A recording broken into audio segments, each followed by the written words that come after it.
Be ready. Start. Part B of the fifth schedule, Article 244 1 speaks of the administration and control of schedules, areas, and scheduled tribes. Para 4 thereof speaks of Tribes Advisory Council. Tribes Advisory Council used to exercise the powers for those scheduled areas where Panchayat Raj system had not been extended by way of the Constitution 73rd Amendment Act 1992. Part 9 was inserted in the Constitution of India. Article 243B of Part 9 of the Constitution mandated that there shall be panchayats at village, intermediate and district levels in accordance with the provisions of that part. Article 243C of Chapter 9 refers to the composition of panchayats. Article 243M 4B states that Parliament may, by law, extend the provisions of Part 9 to the scheduled areas and the tribal areas and to work out the modalities for the same. The central government appointed Bhuria Committee to undertake a detailed study and make recommendations as to whether the Panchayat Raj system could be extended to scheduled areas. The committee submitted its report on 17/1/1995 and favored democratic decentralization in scheduled areas. Based on the recommendations, the Panchayat Extension to Scheduled Areas Act 1996, for short PESA Act, was enacted by the Parliament in the year 1996, extending the provisions of Part 9 of the Constitution relating to panchayats to the scheduled areas. The statement of objects and reasons of the Act reads as follows. There have been persistent demands from prominent leaders of the scheduled areas for extending the provisions of Part 9 of the Constitution to these areas so that Panchayati Raj institutions may be established there. Accordingly, it is proposed to introduce a bill to provide for the extension of the provisions of Part 9 of the Constitution to the scheduled areas with certain modifications, providing that, among other things, the state legislations that may be made shall be in consonance with the customary law, social and religious practices, and traditional management practices of community resources. The offices of the chairpersons in the panchayats at all levels shall be reserved for the scheduled tribes. The reservations of seats at every panchayat for the scheduled tribes shall not be less than 1/3 of the total number of seats.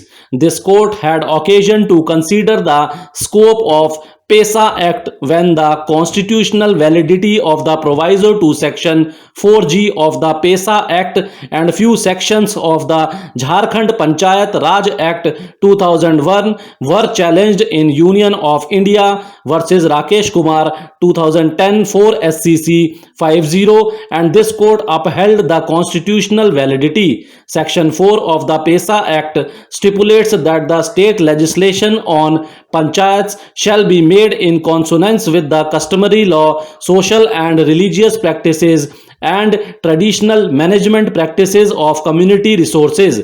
Clause D of Section D states that every Gram Sabha shall be competent to safeguard and preserve the traditions and customs of the people, their cultural identity, community resources, and the customary mode of dispute resolution.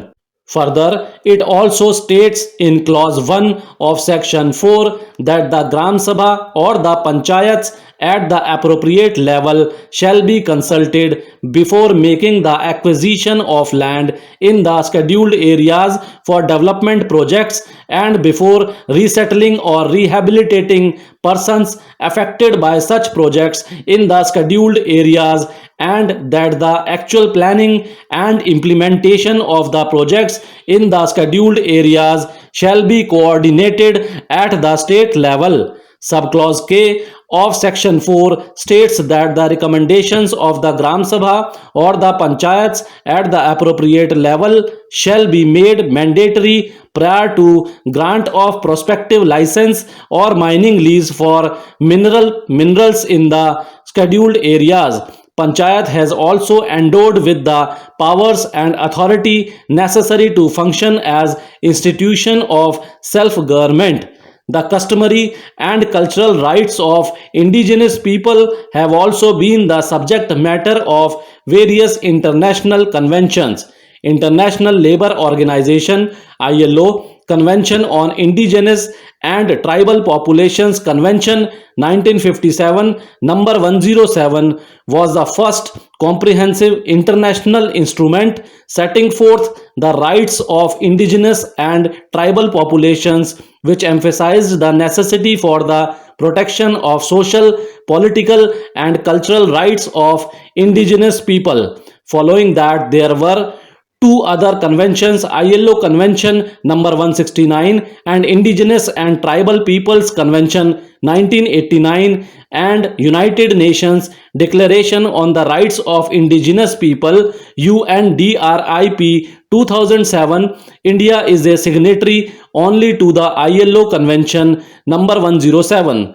Apart from giving legitimacy to the cultural rights by 1957 convention, the Convention on the Biological Diversity CBA adopted at the Earth Summit 1992 highlighted necessity to preserve and maintain knowledge, innovation and practices of the local communities relevant for conservation and sustainable use of biodiversity.